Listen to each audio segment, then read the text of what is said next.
Hello mga katugtugan! Kumusta? Ako si Eli ng tugtugtayo.com. At sa video na ito, pag-uusapan natin ang isa sa pinaka-interesting na octave pedal. Ito ang Boss OC5 octave pedal.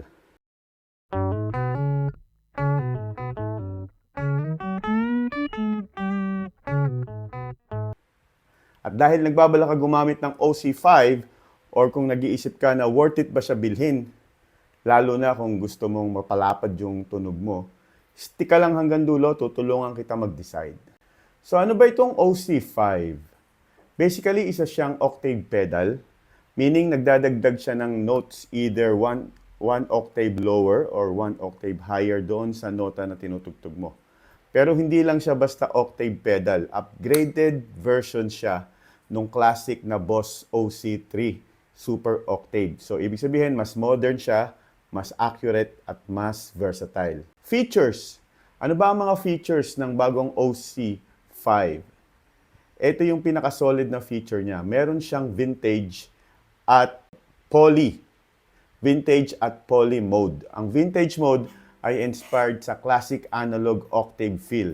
So medyo gritty, old school vibe.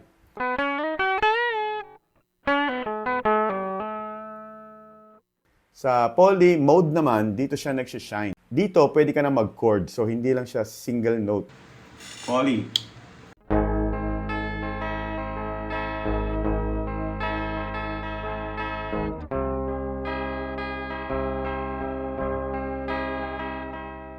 Isa pang feature niya ay ang octave up. Unlike sa ibang octave pedals, meron siyang octave up. So, pwede kang mag-layer ng higher pitch. So, para ka nang may kasamang lead or shimmer sa tone mo.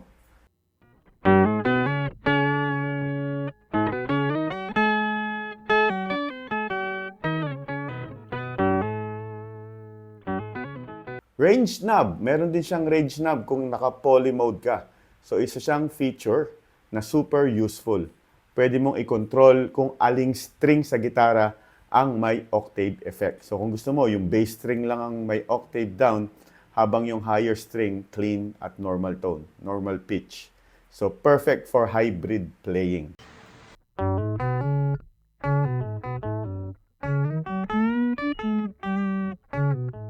Meron din siyang tracking, another important magandang feature niya.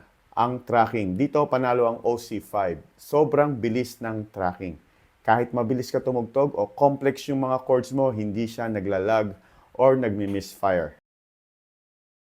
Mga pros. So pag-usapan natin yung mga pros at magandang features nitong Boss OC5. Ano ba ang mga pros ng pedal na ito? Una, napaka-accurate ng tracking niya tulad ng nasabi natin kanina. Isa sa best sa market. Next, polyphonic capability. So, hindi siya limited sa isang notes. Meron din siyang octave up at octave down combo. Mas creative yung possibilities. Ito din ay compact, matibay, Boss quality. Alam na natin yan, matibay talaga ang Boss. At syempre, versatile itong pedal na ito. Pwede siya sa guitar, pwede siya sa bass. Okay? So, ano naman yung mga cons? Syempre, kung may pros, meron kang cons. Una, medyo pricey siya. So, hindi siya entry level sa presyo. Pangalawa, yung digital feel sa poly mode. So, kung purist ka sa analog tone, baka mapansin mo yung pagkaano ng poly niya. Hindi siya 100% analog. Pangatlo, kailangan mo ng konting tweaking. So, hindi siya plug and play. So, hindi siya yung parang ipa-plug mo, gagamitin mo na maganda na yung tone. So, wala siyang predetermined setting para gamitin. Kailangan mo talaga mag-tweak at hanapin yung preference, yung preferred tone mo. At syempre, yung huli, octave up, medyo subtle. So, hindi siya sobrang aggressive kung yun yung hinahanap mo sa feature na yun. Okay? So, para kanino itong Boss OC5? Kung ikaw ay, una, guitarist na gusto ng fuller sound, yung mas malapad na tunog, isang notes, maraming kasabay, kahit solo guitarist, pwedeng-pwede ito sa'yo. Kung ikaw ay isang loop artist, pwede ka rin dito. So, full sound, pwede kong panggawing bass yung yung lower string niya. Pwede rin ito sa duo setup, yung walang bassist, sa feature ng range knob, may bass ka na. Or kung ikaw ay bassist na gustong mag-explore ng higher texture, perfect na perfect to para sa iyo. Okay? So ano ang ating final verdict para dito sa ating Boss OC5? Overall, Worth it ba ang OC5 octave pedal? Short answer, yes, kung gagamitin mo talaga yung mga features niya. Hindi lang siya simpleng octave pedal. Creative tool siya sa tamang kamay, kung ikaw ay yung ganong klaseng tao. So, kung gusto mo mag-level up ng tone mo at mag-experiment, sulit na sulit siya. Kung nagustuhan mo itong feature nito at kung nagustuhan mo yung video na ito, like, subscribe, at ilalagay natin yung link para sa Lazada. Pwede mong bilhin to pre-love pero good as new. Tingnan nyo naman.